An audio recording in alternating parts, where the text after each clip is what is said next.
We find that Allah forbid, even nowadays, even in our dua, when we are making dua after salah, our mind is elsewhere.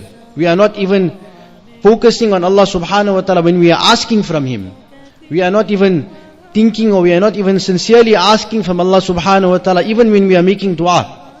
Sometimes, or most of the time, we just make a paraphrasing dua, Rabbana atina fid dunya, Allahumma antas salam wa minkas salam. That should not be the case. But rather, especially in our dua, our focus should be on Allah subhanahu wa ta'ala. The solution to all our problems can only come from Him.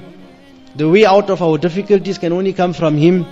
So, if we are going to ask of Him, at least our attention should be in the dua. At least our mind should be in the dua, that we are asking of Him, we are trying to draw from His treasures. In a hadith, Rasulullah says, "Ad-du'a wa mukhul ibadah." Dua is actually the essence of ibadah. You are asking from Allah subhanahu wa ta'ala. What does Allah subhanahu wa ta'ala say in ayat of the Quran? وَإِذَا سَأَلَكَ عِبَادِي عَنِّي فَإِنِّي قَرِيبٌ. When my slaves ask of me, when they make dua to me, I am very close.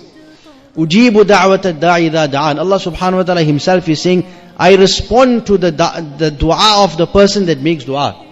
Allah subhanahu wa ta'ala Himself is saying that, why should we not ask Allah subhanahu wa ta'ala? Why should we go to someone else first, and then after that we make dua? We should first be making dua to Allah subhanahu wa ta'ala, and after that, of course, we need to adopt the means, because this world is a place of means. But we need to ask Allah subhanahu wa ta'ala first. Of course, how Allah subhanahu wa ta'ala answers that dua, that is up to Him. Allah subhanahu wa ta'ala is the one that decides what He will give us, when He will give us.